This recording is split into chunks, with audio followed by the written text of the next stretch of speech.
really hating to lose. What your mindset on winning? Where did you get that from? I mean, because your parents, I think your mom was a swimmer in Brazil. She got that long bill, the big back to take in all that oxygen. Your dad just looks like the a college professor or something. Doesn't look like an athlete of any sort. When I see your parents, I wonder how did you produce a Drysdale? I wouldn't see it in that. Not like a drill sergeant dad, or how did you wind up being so competitive like that? I think I got my mom's drive and passion, my dad's brain. I guess kind of how I look at it. I've always been competitive from a young age, man. The thing what fired it, really, the thing that triggered it was the fact that when I was a kid, I was such a horrible athlete, man. Because I was, fiercely competitive since a child, Like, I was the kind of kid where if you played Monopoly with me and I was losing, I'd just flip the board, like I couldn't take it. And I fell in love with soccer as a child. I tried mountain biking when I was a kid. I tried all sorts of sports, and I sucked at every single one of them. I was just a horrible athlete. I was just uncoordinated, just couldn't keep up with the kids, But I think it created a theme in the back of my mind where I expected more of myself, and I expected to excel at something. I think certainly from a young age, I created an expectation for myself to be good at something. I didn't know what it was, but there was an expectation there to be good at something. Now, jiu-jitsu is interesting because I had an old saying, build your game around your frame.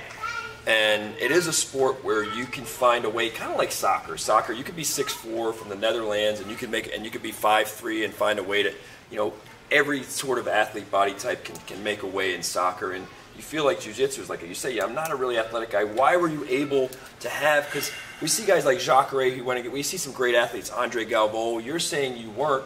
How were you able to have the success then? I think that jiu-jitsu in a lot of ways is more of a brainiac sport. Like I compared, like if you can make a comparison between like the crowd. I had this gym, you know this, Frank. We have jiu-jitsu, the crowd, and now we have MMA crowd. It would be not to be too general, but it would be the distinction between the nerds and the jocks. The nerds flock towards jiu-jitsu and the jocks flock towards MMA. I think it's because jiu-jitsu is such a brainiac sport. A lot of people don't get it. Like the average meathead walks in the gym, puts his gi on, he gets triangled by the 16-year-old, he gets mad at the gi. It's the gi's fault. But blame the gi. Whereas like someone who's going to look at that and go, well, this is a puzzle. I have to figure this out. So there's a strategical and tactical, there's that puzzle element to jiu-jitsu that I think is not, I'm not saying it's missing in other sports, but I think it's more prevalent in jiu-jitsu. I think that's one reason why it's so popular. It's something that, being athletic certainly helps, but I think being intelligent, making your next move well is equally important. I've seen, like Jacques, for example, extremely athletic guy. But I know guys that have half his athletic ability that have beaten him before. And that if you have them in the conditioning room competing against each other, the guy that would be much better than that guy. But you put a gi on him, you put him under jiu-jitsu rules, the other guy's got a good shot at winning because it's such a brainiac sport. I like that about it. A lot of people dislike that factor. They like more the brawl. That's why some people they look at jiu-jitsu and go, I don't like that, but I really like MMA. And I get that. I have a passion for both sports. Tough guyness gives you more mileage. You get that, for example, that mindset where the MMA guy goes, MMA requires you being tough. You have to be tough. And it's true. Like, you have to be able to take a hit and keep going. And there's certainly that element that a lot of people in my jiu-jitsu class, for example, don't have. Like, I know a lot of black belts that just don't have that to them, and I get that. And my counter is, yes, jiu-jitsu requires a certain kind of intelligence that I don't think a lot of MMA fighters have. Like, it's that being able to figure out that puzzle. They go, oh, take the gi off, and this is stupid. That's kind of their attitude. Because they can't figure it out. The solution is always to punch you in the face. I'll punch you in the face. That's their attitude towards everything. Every time they get confronted with a new situation, they go, oh, well, I'll just punch you in the face. And really, if that's your strategy, then why bother even training? It's just, I think it's a intellectually lazy way of looking at things. And you get that a lot. And I think that, that side of jiu-jitsu certainly, I think, is exciting. I like the strategical side. A lot of people get angry at it because of the point system. It's all about submissions, and I agree with that.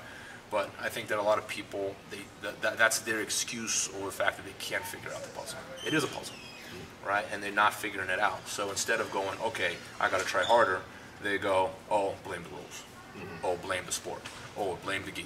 Or, blame someone else. It's the blaming thing, right? And I can't stand that, man. Like, you're serious about getting better, you blame yourself. That's my whole take on improving. You're serious about getting better. You're serious about improving anything you do in your life.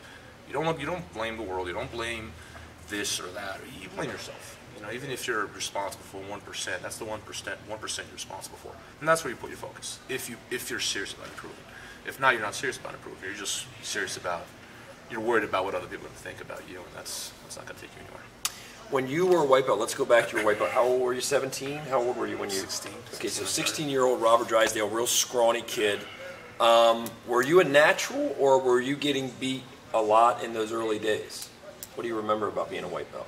Did you hit the ground running and like, hey, you're trying? I remember falling in love with the sport right off the bat. Like my first class, it wasn't something. It wasn't like, oh, I know this is what I'm going to be doing for the rest of my life. It wasn't anything like that. But it was one of those things where I knew I was going to be practicing jiu-jitsu for a long time. Like I fell in love with it right off the bat. I knew I was looking for something. I knew I was. In fact, I've probably been looking for something my whole life. And when my first jiu-jitsu class, I felt that I had found it. Like this is what I've been looking for.